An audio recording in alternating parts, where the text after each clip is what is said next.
নমস্কার, নবীন ত্রিপুরার বাংলা সংবাদে আপনাদের স্বাগত। আপনাদের সাথে আমি সুবীর। সংবাদ শুরুতে দেখে নিন আজকের দিনে বিশেষ বিশেষ খবরের এক ঝলক। গোটা দেশের সাথে ঊনকোটিতেও শুরু হবে আভা জনভাগিদারি অভিযান। শান্তির বাজারের কাঠালিয়া অঞ্চল থেকে আটক এক বাংলাদেশি অনুপ্রবেশকারী। শিক্ষক পদের প্রতিবাদে বিদ্যালয়ে তালা ঝুলিয়ে জয়কাঁতপুর উচ্চ মাধ্যমিক বিদ্যালয়ের অভিভাবক এবং পড়ুয়াদের বিক্ষোভ। কাঠালিয়া থেকে নিখোঁজ নাবালিকা গন্ডাছড়া থেকে উদ্ধার আটক প্রেমিক।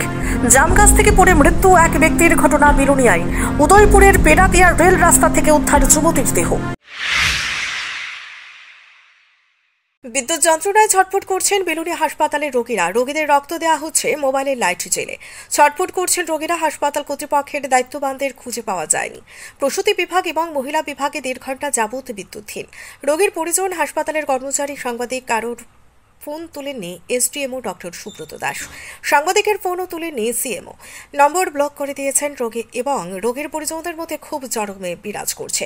স্বাস্থ্য দপ্তরকে অতি সত্বর বেলুনিয়া হাসপাতালে চিকিৎসা পরিষেবা নজরে দিতে অনুরোধ জানানো হচ্ছে। ব্যুরো রিপোর্ট, নবীন ত্রিপুরা। এই ছোটলাটি আওয়াজ বলছিল দুইটা আওয়াজ হচ্ছিল। এই লাইটটা একটা লাইন ওই দিকে ওয়ার্ড আছে আধা ঘন্টা বেশি না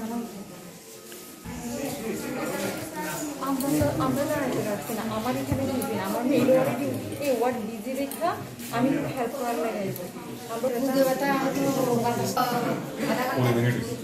আমরা সিদ্ধান্ত ঠিক হয়েছে, কারণ না এত বড় একটা হসপিটাল ওখানে চলে যেভাবে কি চলেনি। আমরা মোবাইলের লাইট দিয়ে রক্ত দিছি, মোবাইল দিয়ে। শুক্রবার সকালে উদয়পুর পেরাতিয়া হোলাক্ষেত এলাকায় রেল লাইটে কাটা বছর 30-এর এক মহিলার মৃতদেহ উদ্ধার হয়। এই মহিলার নাম জানা যায়নি। স্থানীয়রা জিআরপি থানা এবং গর্জি ফাঁড়ি থানায় খবর দিলে ঘটনাস্থলে যায় মহকুমা পুলিশ আধিকারিক নির্বাত দাস, গর্জি থানার ওসি শিব শঙ্কর ত্রিপুরা, উদয়পুর জিআরপি থানার ওসি গৌতম দেববর্মা। ময়না তদন্তের জন্য গৌহাটি জেলা হাসপাতালের মর্গে পাঠানো হয় মৃতদেহটি। একদিকে রেল লাইটে মৃত মহিলার দেহ পাওয়ায় বেশ কয়েক ঘন্টা ধরে গর্জি স্টেশনের সবরুম থেকে আগরতলাগামী ট্রেন চলাচল বন্ধ ছিল। ব্যুরো রিপোর্ট, নবীন ত্রিপুরা। সকালে খবর রয়েছে গর্জি পেরাতিয়া নগরবন এলাকায় যে রেলওয়ে ট্র্যাক রয়েছে, ওইখানে একটি অজ্ঞাত একজন মহিলার মৃতদেহ রেল ট্র্যাকের পড়ে রয়েছে। ওসি গর্জি এবং আমি এখানে মুভ করি, তো তারপর দেখা গেছে সম্ভবত ট্রেনে কাটা পড়েছে। তো আমরা একটি ইউডি কেস রেজিস্টার করছি। চেনা যায়নি, আমরা আইডেন্টিফিকেশন করার চেষ্টা করছি। এখন হসপিটালে নিয়ে যাওয়া হচ্ছে 4 PM। আমরা তো কেউ কইতে পারতাম না, হঠাৎ করে আয়া দেখলো যে এখানে একটা লাশ পড়ে আছে। লাশটা দেখে খবর হইলো, সবাই আয়া আমরা দেখলাম। এটা হচ্ছে পেরাতিয়া পঞ্চায়েতের জায়গার মধ্যেই, চন্দ্রপুর আর পেরাতিয়া মাঝামাঝি। জামগাছ থেকে পড়ে না ফেরার দেশে সুমন, শোকের ছায়া এলাকায়। জাম আর খাওয়া হলো না, না ফেরার দেশে সুমন। সুমন পালের বাড়ি বেলুনিয়া মহকুমাধীন ভারতচন্দ্রনগর ব্লকের উত্তর বেলুনিয়া এলাকায়। পেশায় একজন সবজি বিক্রেতা। 10 বছরের শিশুকন্যা রয়েছে তার। গত বুধবার দুপুরে নিজের বাড়ির জাম গাছে উঠে জাম পাড়তে গিয়ে জাম গাছ থেকে পড়ে গিয়ে গুরুতর আহত হয়। এলাকার কিছু যুবকের সাহায্যে সুমন পালকে তড়িঘড়ি বেলুনিয়া হাসপাতালে নিয়ে যাওয়ার পর শান্তিরবাজার জেলা হাসপাতালে রেফার করে দেওয়া হয়। পরবর্তীতে শান্তিরবাজার জেলা হাসপাতালে কর্তব্যরত চিকিৎসক ও সুমনের অবস্থা বেগতিক দেখে জিবি হাসপাতালে রেফার করেন। বৃহস্পতিবার ভোরে চিকিৎসকের চিকিৎসা সাড়া না দিয়ে শেষ নিঃশ্বাস ত্যাগ করে সুমন। এই মৃত্যুর খবর ছড়িয়ে পড়তে উত্তর বেলুনিয়া এলাকার লোকজন শোকস্তব্ধ হয়ে পড়ে। আজ দুপুরে জিবি হাসপাতাল থেকে সুমনের মরদেহ নিয়ে আসা হয় নিজের বাড়িতে। সুমনের মরদেহ বাড়িতে পৌঁছাতে এই কান্নায় ভেঙে পড়ে স্ত্রী, কন্যা সহ সুমনের মা, বাবা, আত্মীয় পরিজন এবং বন্ধু বান্ধব। এরপর চোখের জলে শেষ বিদায় জানিয়ে শেষকৃত্য সম্পূর্ণ হয় সুমনের মরদেহের। ব্যুরো রিপোর্ট, নবীন ত্রিপুরা। তার নাম হচ্ছে সুমন পাল। এই জায়গাটা না উত্তর বেলুনিয়া। গতকাল জাম পাততে উঠছি গাছের উপরে, তো সবসময় এর মুভে কালকে জাম পাততেও আছে, এমনি ফট করেতে মাথা চক্কর দিছে না, কিটা গাছের থেকে ঘুরে গেছে। 10-12 উপরে আছে বাড়ির ফ্যামিলি লোক আছে। 12:30টার দিকে এরপরে এবার আমরা ধরে বেলুনিয়া হসপিটালে নিছি। নিয়ে না যাই মাথা দুদিক দিয়ে থাকছি, তার সিলে তুলে দিছি। এরপরে ডাক্তার বাবা শান্তিবাজার রেফার করে দিয়েছে। হিয়ান থেকে সিটি স্ক্যান করা হয়েছে। সিটি স্ক্যান করে ডাক্তারে আবার হিয়ান থেকে আবার রেফার করে দিয়েছে। এরপরে ডাক্তারে বহুত চেষ্টা করছে, টিকিতে পারছে না। আজকে ভোর 7:30টার দিকে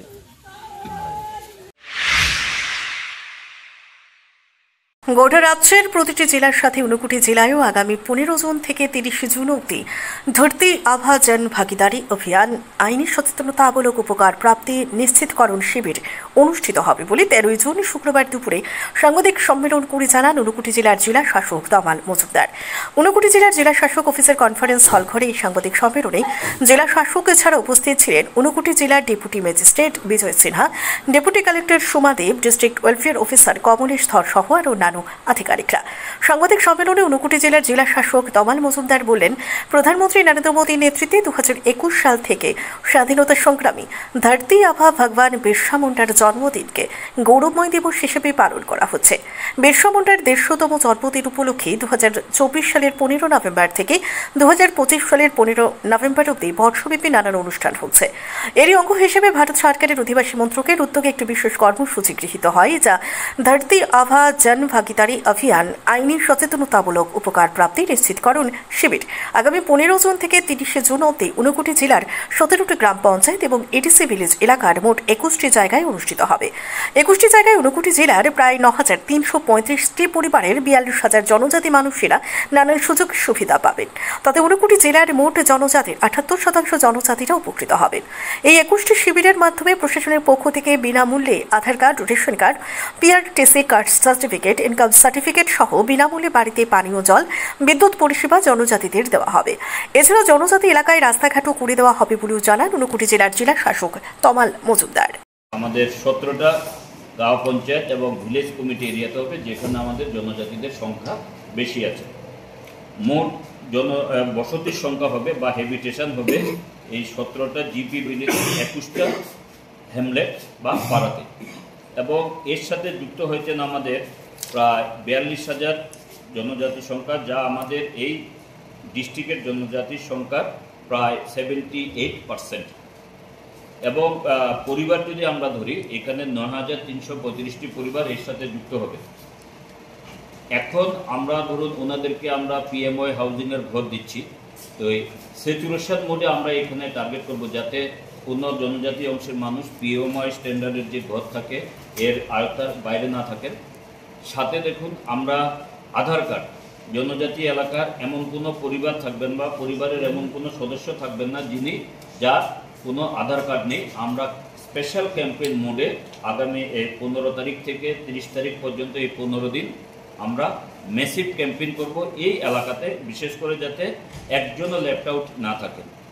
সাথে আছে আমাদের যে আপনারা জানেন যে পিএম আয়ুষ্মান ভারত কার্ড আর সিএম আয়ুষ্মান ভারত কার্ড, এই দুটো কার্ড যাদের নাই, যারা 5 লক্ষ টাকার বেনিফিট পেতে পারেন পুরো একটা ফ্যামিলির, ওই ধরনের ফ্যামিলিকেও আমরা আইডেন্টিফাই করব। যদি কোনো ফ্যামিলি এটা লেফট আউট থাকেন বা এখন অবধি এনরোল না করে থাকেন বা তাদের পরিবারের কোনো সদস্য যারা এখানে আছেন, আমরা সবাইকে বাড়ি বাড়ি গিয়ে দেখব, মেসিভ ক্যাম্পেইন করব, সকলের সহযোগিতা নিয়ে। এলাকার যারা আমাদের জনপ্রতিনিধি আছেন, সোশ্যাল ওয়ার্কার আছেন, আপনারা যারা প্রিন্ট এবং প্রেস এবং প্রিন্ট মিডিয়ার লোকজন আছেন, আপনাদের সকলের সহযোগিতা নিয়ে আমরা চেষ্টা করব যাতে আমরা পুরো স্যাচুরেশন মুডে করতে পারি, যাতে আমরা বলতে পারি যে 1 জুলাই যাতে আমরা বলতে পারি এই আমাদের 17টা গাঁও পঞ্চায়েত এবং ভিলেজ এরিয়াতে 21টা এই হেলমেটের মধ্যে, এবং এই আমাদের 42,000-এর মতো জনসংখ্যা এবং যার পরিবার 9,335টা পরিবারে একজন লোকও যাতে আধার কার্ড নেই বলতে না পারেন, বা যাদের আয়ুষ্মান ভারত বা চিফ মিনিস্টার আয়ুষ্মান ভারতের যে কার্ডটা 5 লক্ষ টাকার বেনিফিট পুরো পরিবারের জন্য, এর আয়তায় আসেন সবাই, যাতে লেফট আউট না থাকে। অবিলম্বে অবৈধভাবে অনুপ্রবেশকারীদের চিহ্নিত করে ত্রিপুরা থেকে বিতাড়নের দাবিতে রাজ্যের মুখ্যমন্ত্রীর নিকট ত্রিপুরা মথা 59 জেলা কমিটির পক্ষ থেকে শুক্রবার দুপুরে 59 জেলার জেলা শাসকের নিকট মেমোরেন্ডাম প্রদান করা হয়। এই মেমোরেন্ডাম প্রদানের পূর্বে ত্রিপুরা মথা দলের কর্মী সমর্থকেরা 59 জেলার বিভিন্ন প্রান্ত থেকে গিয়ে গৌরনগর ব্লক অফিসের সামনে জড়ো হন। সেখান থেকে দলীয় কর্মী সমর্থকেরা মিছিল করে 59 জেলা শাসকের অফিসে আসার 100 মিটার আগেই মিছিলকারীদের আটকে দেওয়া হয় পুলিশের পক্ষ থেকে। সেখান থেকে এক প্রতিনিধি দল 59 জেলার জেলা শাসক তমাল মজুমদারের নিকট ডেপুটেশনে মিলিত হন। মিছিল এবং ডেপুটেশনের নেতৃত্বে ছিলেন 2 এমডিসি ধীরেন্দ্র দেববর্মা, রবীন্দ্র দেববর্মা, ত্রিপুরা মথা দলের নেতা রঞ্জন সিনহা, বীরেশ দেববর্মা, YTF ঊনকোটি জেলার সভাপতি অনুকূল দেববর্মা সহ আরও অনেকে। ডেপুটেশন চলাকালীন জেলা শাসক অফিসের পুলিশের অস্থায়ী ব্যারিকেডের সামনে ত্রিপুরা মথা দলের কর্মী সমর্থকেরা রাস্তার উপর দলীয় সভা করে। সেই দলীয় সভায় এমডিসি ধীরেন্দ্র দেববর্মা সহ আরও অন্যান্য নেতৃত্বরা বক্তব্য রাখেন। ডেপুটেশনকে কেন্দ্র করে গোটা ঊনকোটি জেলা শাসকের অফিস চত্বরে রেকর্ড সংখ্যক পুলিশ, ট্রেজার, কেন্দ্রীয় আধা সামরিক বাহিনী মজুদ ছিল। অন্যদিকে জেলা শাসকের নিকট ডেপুটেশন প্রদান শেষে YTF ঊনকোটি জেলার সভাপতি অনুকূল দেববর্মা বললেন, আমাদের ইউনিয়ন মিনিস্টার থেকে কমিউনিস্ট ডিপার্টমেন্ট থেকে একটা নোটিফিকেশন জারি করা হয়েছিল। সেটা হচ্ছে যে ইলিগেল ইমিগ্রেন্টকে পুশব্যাক করার জন্য। সো সেটা নিয়েই আমাদের যে সমগ্র যারা ত্রিপুরা মতো ঊনকোটি ডিস্ট্রিক্টের মধ্যে যারা রয়েছে তারাও সেটাকে সেই নোটিফিকেশনকে সাড়া দিয়ে আজকে আমাদের মাননীয় ডিএম মহোদয়ের কাছে আমরা মেমোরেন্ডাম সাবমিট করতে এসেছি। উনি বলেছেন যে সেটা ওনার যে কর্তব্য সেটা করবেন, যে মেমোরেন্ডাম যাকে পাঠানো দরকার সেটা ওনাকে প্রেরণ করবেন। মূল বিষয়টা হলো যে ইলিগেল ইমিগ্রেন্ট, আপনারা তো সবাই অবগত আছেন যে ইলিগেল ইমিগ্রেন্ট এটা শুধু একটা পার্টিকুলার কমিউনিটিকে টার্গেট করা হচ্ছে না। সেটা হচ্ছে ইলিগেল ইমিগ্রেন্ট বিভিন্ন ধরনের সম্প্রদায়ে থাকতে পারে, কিন্তু মেন বিষয়টা হচ্ছে ইলিগেল ইমিগ্রেন্ট যে ভারতের মধ্যে যেভাবে ইলিগেলি ওনারা যে মাইগ্রেন্ট হয়ে এখানে যে আমাদের যে ভূমিপুত্র যারা, ভূমিপুত্র বলতে ত্রিপুরা রাজ্যের মধ্যে বা ভারতের যারা আসল যে নাগরিক, ওনাদের যে দাবি দেওয়ার মধ্যে অনেকটা ইন্টারফেয়ার করে নিয়েছে। যার কারণে আমরা যারা নাগরিক রয়েছি, যে সত্যিকারের যারা নাগরিক, ভারতের যে নাগরিক, বিভিন্ন কর্মসংস্থান থেকে আমরা বঞ্চিত হচ্ছি এবং বিভিন্ন অর্থনৈতিক দিক দিয়ে দুর্বল হয়ে পড়েছি। সামাজিক দিক দিয়ে আমাদের কোনো শৃঙ্খলা এরকম নষ্ট হয়ে যাচ্ছে। যার কারণে এই সমস্ত দিক দিয়ে বিচার করে আজকে আমরাও ঊনকোটি ডিস্ট্রিক্টের মধ্য দিয়ে আজকে মাননীয় ডিএম মহোদয়ের মধ্য দিয়ে একটা আমাদের যে মাননীয় চিফ মিনিস্টারকে একটা খবর পাঠানোর জন্য বা মেমোরেন্ডাম বা স্মারকলিপি দেওয়ার জন্য আমরা এই উদ্যোগটা নিয়েছি। বৃহস্পতিবার রাতে গোয়েন্দা খবরের ভিত্তিতে শান্তিরবাজার থানার পুলিশ কাঠালিয়া এলাকা থেকে এক অবৈধ অনুপ্রবেশকারী বাংলাদেশিকে আটক করে। শান্তিরবাজার থানার ওসি আশুতোষ শর্মা জানান, পুলিশের উপস্থিতির আঁচ পেয়ে অবৈধ অনুপ্রবেশকারী ব্যক্তি পালিয়ে যাওয়ার চেষ্টা করে। অবৈধ অনুপ্রবেশকারী বাংলাদেশের সুনামগঞ্জের বাসিন্দা মৃত অজিত মিয়ার ছেলে ইসমাইল মিয়া, বয়স 30। অভিযুক্তকে আটক করে পুলিশ জিজ্ঞাসাবাদ চালাচ্ছে। শান্তিরবাজার থেকে নিজস্ব প্রতিনিধি রিপোর্ট, নবীন ত্রিপুরা। গতকালকে রাত্রেবেলা আমাদের একটা সিক্রেট সোর্স ইনফরমেশনে আমরা জানতে পারি যে একটা অপরিচিত ব্যক্তি কাঠালিয়া আমাদের যে গ্রামে, সেই গ্রামে নাকি কিছুদিন যাবৎ ঘোরাঘুরি করছে। এই আমরা 2-3 দিন ধরেই ওর সন্ধানে আমরা কাজ করছিলাম। ইন দ্য মেন টাইম গতকালকে আমরা 4-5 জন মিলে আমরা সিভিল ড্রেসে সেখানে আমরা বাজারে যাই এবং আশেপাশে ঘোরাঘুরি করি এবং ওই লোকটাকে ডিটেন করতে পারি। এবং ডিটেন করার সময় প্রথম আমাদেরকে বুঝতে পারিনি, যখন বুঝে গেছে পুলিশ তখন একটু ভাগার চেষ্টা করেছিল।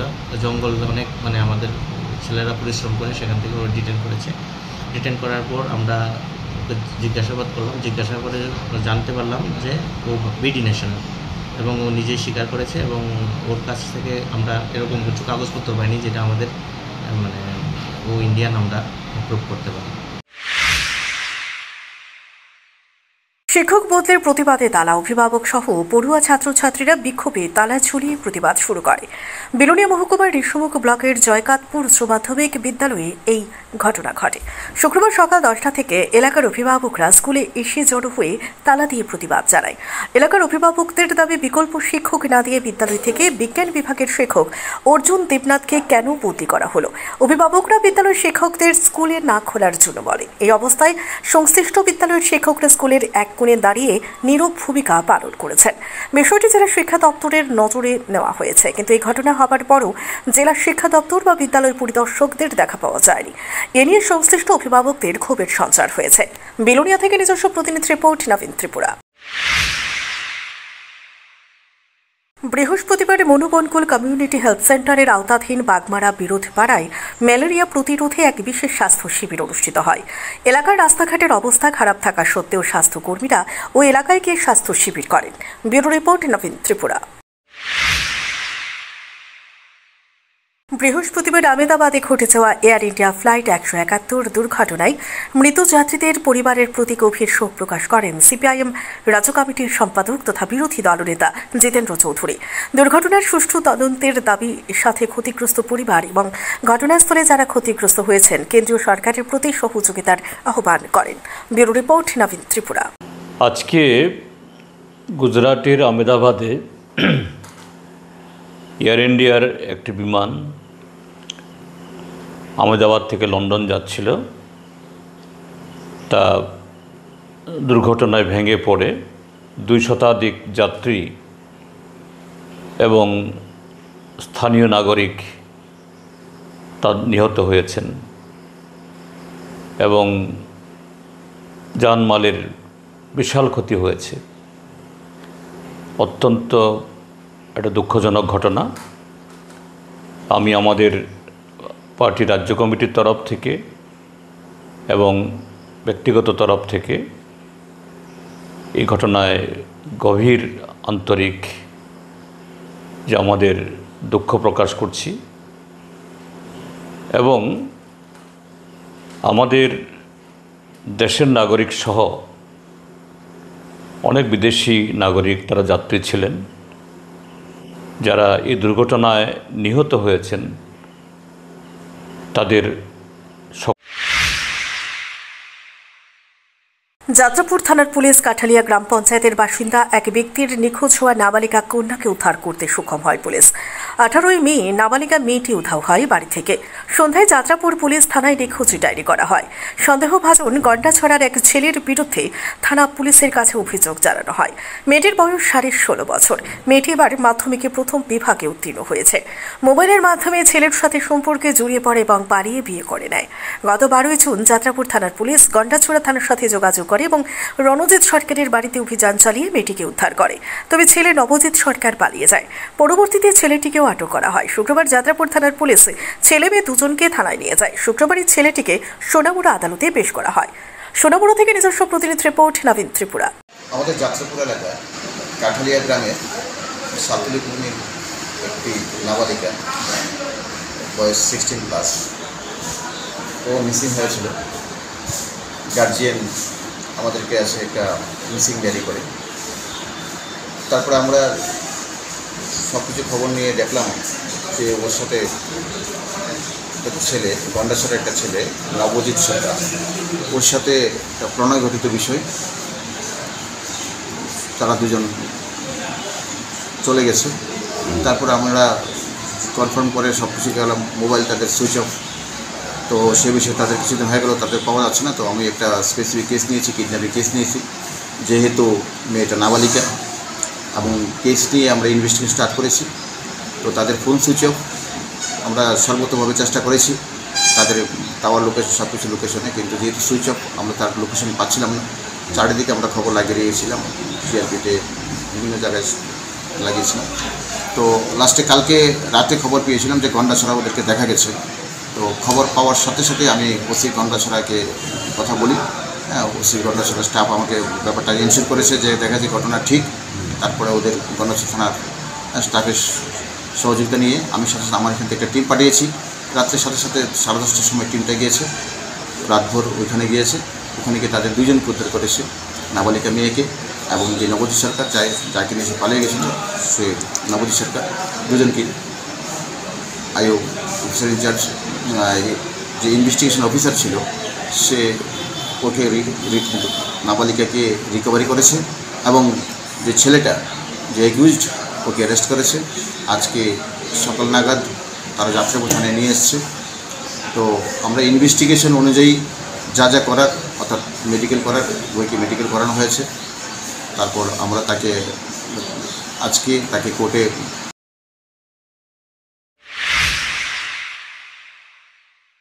এখনকার মতো বাংলা সংবাদ এই পর্যন্ত। পরবর্তী সংবাদ দেখার আমন্ত্রণ জানিয়ে বিদায় নিচ্ছি। মনে রাখবেন, আমরা সজাগ 24 ঘন্টা আপনাদের পাশে।